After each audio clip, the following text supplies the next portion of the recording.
Ibu bapak, saudara-saudari yang terkasih, apa kabar?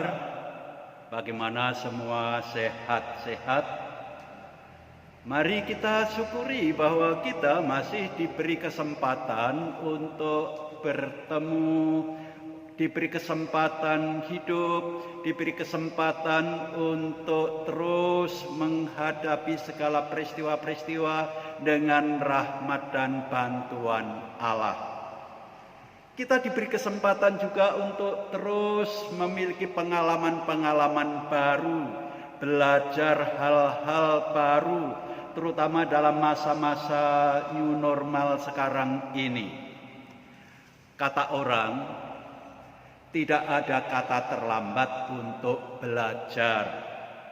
Belajar tidak mengenal usia, tidak mengenal tempat dan waktu. Artinya kapan saja, tiap saat, dan kesempatan orang bisa belajar.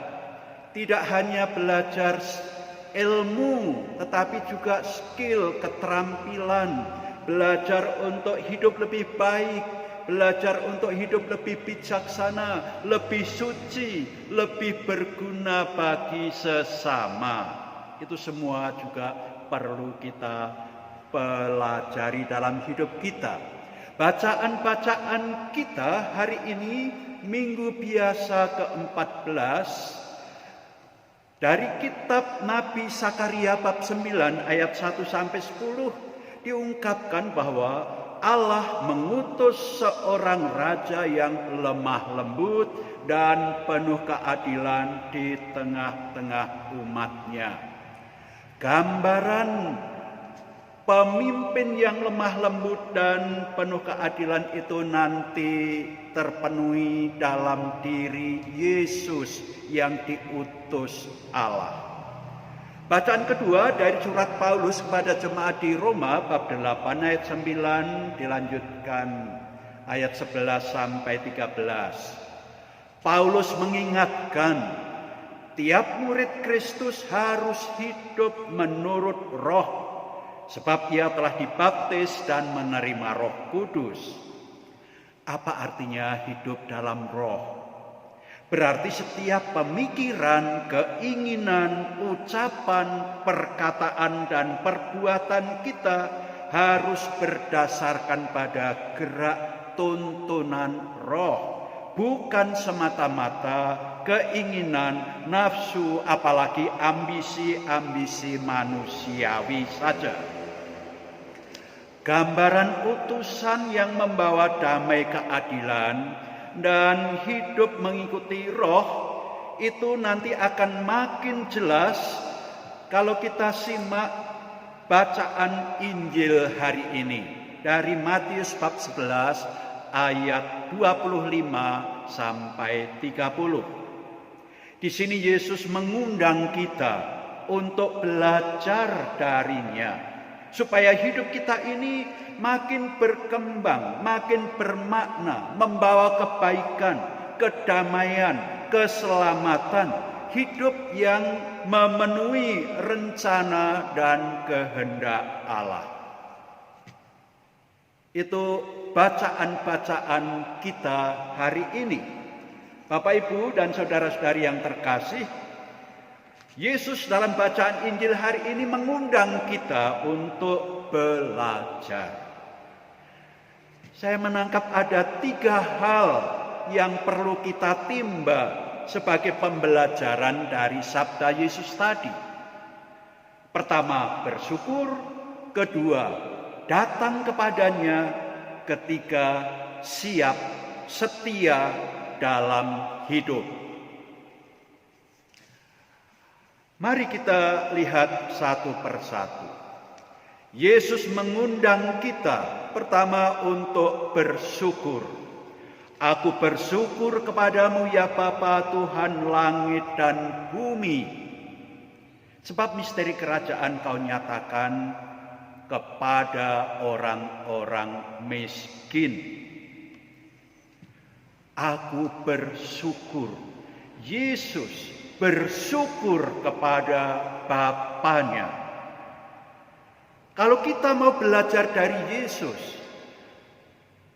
apakah kita juga sudah bersyukur pagi hari ini atas apa yang kita terima dari Allah, atas apa yang kita miliki, atas hidup kita? Apakah kita tidak lupa bersyukur juga?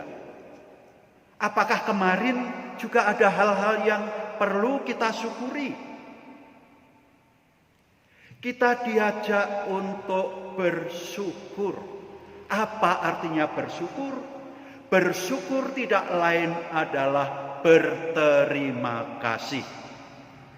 Berterima kasih itu melihat, mengakui, menghargai kebaikan-kebaikan yang ada dalam hidup ini, entah yang ada dalam diri kita sendiri, entah juga yang ada dalam diri orang-orang lain di sekitar kita. Kalau kita berterima kasih, artinya kita mengakui adanya kebaikan dan saya menghargai kebaikan itu, lalu berterima kasih.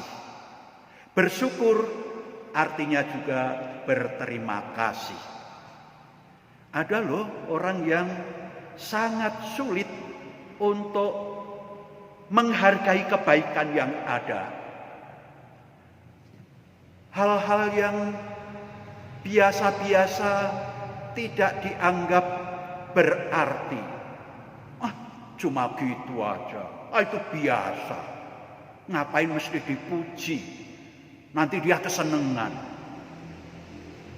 Ada orang yang tidak rela, tidak suka kalau orang lain itu senang, kalau orang lain itu dihargai.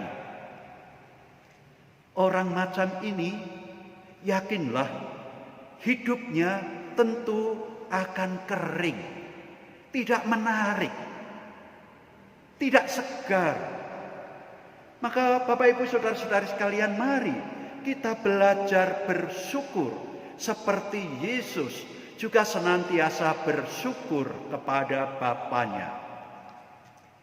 Yang kedua, kita bisa menimba pelajaran dari Yesus hari ini. Yesus mengundang kita, mari datanglah kepadaku kalian semua yang letih lesu dan berbeban berat.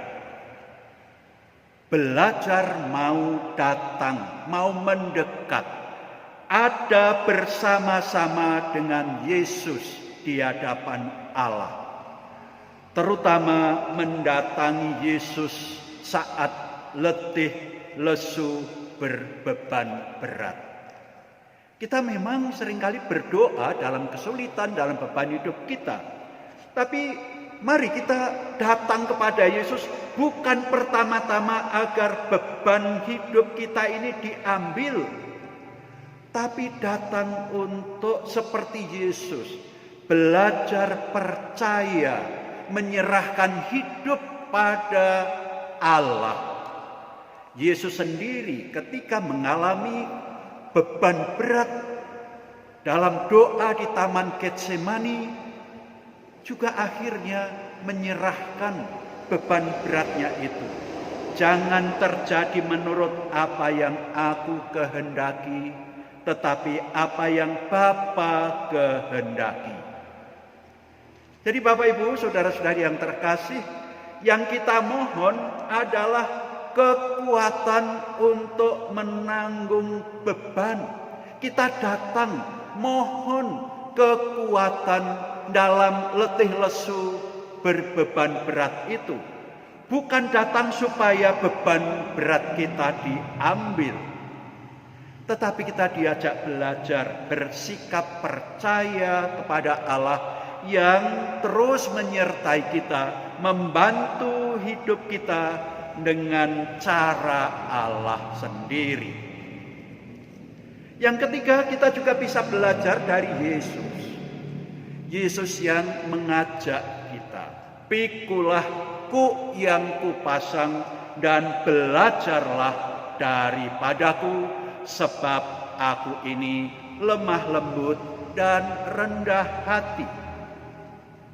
Yesus mengajak kita setia memikul kuk, membawa beban, menerima kesulitan-kesulitan sebagai pengikut dan murid Yesus.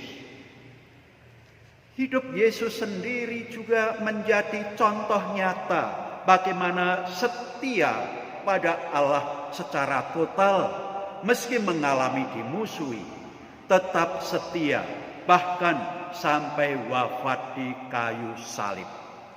Apa kuncinya? Yesus sendiri mengatakan, "Karena aku lemah lembut dan rendah hati."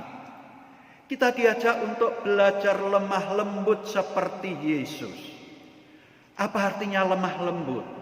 Lemah lembut itu tidak keras hati, tidak mau menang sendiri, tidak menakutkan orang lain karena mengandalkan kekuatan kekerasan, tidak main kasar, tidak otoriter, lemah lembut dan rendah hati.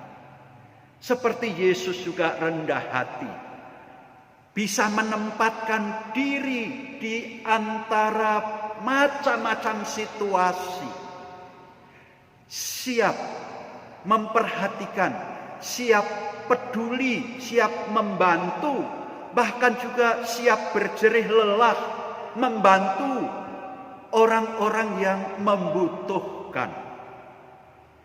Tidak merasa sok penting, tidak merasa harus dilayani, juga tidak mudah tersinggung, tidak mudah menyalahkan orang lain. Sikap rendah hati, mengakui diri di hadapan Allah, diberi kekuatan-kekuatan tapi juga punya kelemahan-kelemahan. Bapak Ibu, saudara-saudari yang terkasih, kita hari ini diajak dan diingatkan banyak hal. Mari mendekat lebih akrab kepada Yesus supaya bisa bercermin bagaimana mesti bersikap, terutama bagaimana dalam kesempatan-kesempatan hidup di masa yang sulit, saat-saat sedang kecewa, di sana sini saat-saat mengalami ketidakpastian. Mari kita datang belajar dari Yesus, membangun relasi kedekatan dengannya. Mari kita mohon agar Roh Kudus terus memimpin dan menerangi hidup kita, pikiran kita, ucapan, perbuatan kita, agar semakin selaras dengan Guru kita, Tuhan Yesus sendiri, yang menjadi jalan kebenaran dan hidup kita. Kemuliaan kepada Bapa, Putra, dan Roh Kudus, seperti pada permulaan, sekarang, selalu, dan sepanjang segala abad. Amin.